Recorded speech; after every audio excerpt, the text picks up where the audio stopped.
જય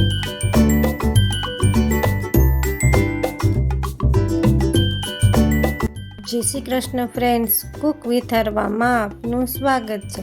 આજે આપણે બટેટાનું શાકને બિલકુલ ભૂલી જાય એવું શક્કરટેટીનું શાક બનાવવાના છે અને જે માત્ર 5 જ મિનિટમાં બનીને તૈયાર થઈ જાય છે। અને જો મારી ચેનલ પર નવા હો તો મારી ચેનલને લાઈક, શેર અને સબસ્ક્રાઈબ જરૂરથી કરજો। સૌ પ્રથમ મેં એક ટેટી લીધેલી છે। આપણે આ આખી ટેટી વાપરવાની છે અને તે થોડી કઠણ હોય એવી લેવાની છે, પોચી આવે તે લેવાની નથી। હવે આપણે આ શક્કરટેટીના 2 પાર્ટ કરીશું। થોડીક કટ કરવામાં હાર્ડ હોય છે પણ ખાવામાં એટલી જ સરસ હોય છે। આપણે 2 પાર્ટ સરસ કરી લીધેલા છે, તેમાં જે બી છે તે સ્પૂન વડે રિમૂવ કરી દેશું।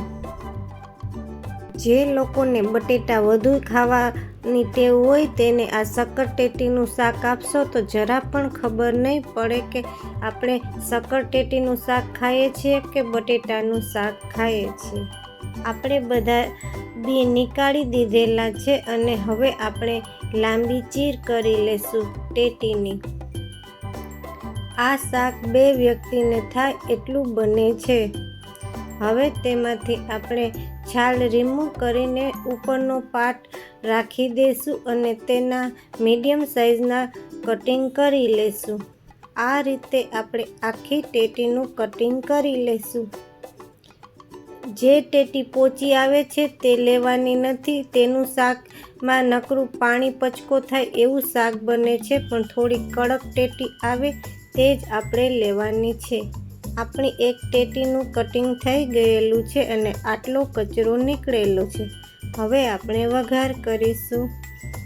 એક કઢાઈ લેશું, તેમાં 3 ટેબલસ્પૂન તેલ લેશું, 1 સૂકું મરચું,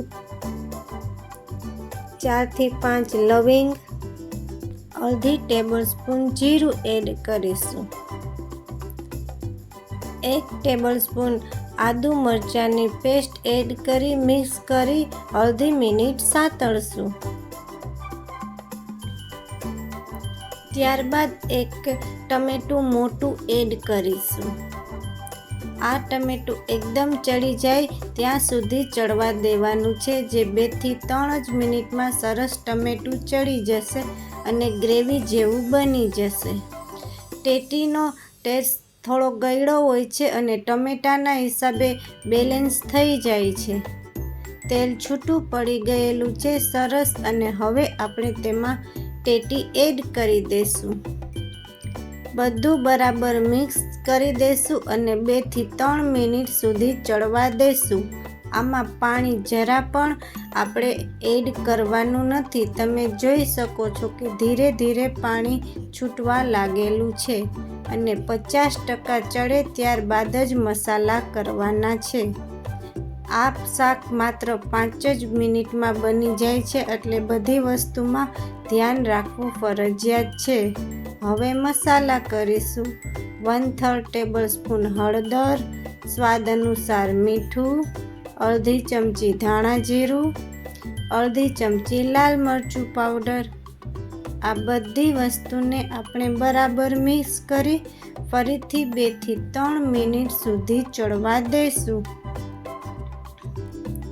જ્યારે ઘરમાં કોઈ શાક ન હોય ત્યારે આ શાક બનાવીને ખાશો તો બધા 2 ની 4 રોટલી ખાઈ જશે। તમે જોઈ શકો છો કે આપણું શાક ચડી ગયેલું છે। આ રીતે જો ચમચાથી ઇઝી કટ થઈ જાય એટલે આપણે સમજવાનું કે આપણું શાક બનીને તૈયાર થઈ ગયેલું છે।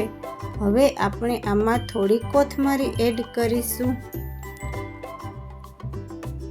તમે જોઈ શકો છો કે શાક 5 જ મિનિટમાં બની ગયેલું છે, નીચે પણ જરા બેઠેલું નથી અને એકદમ આપણે બાફેલા બટેટાનું શાક કરેલું હોય તેવું જ દેખાય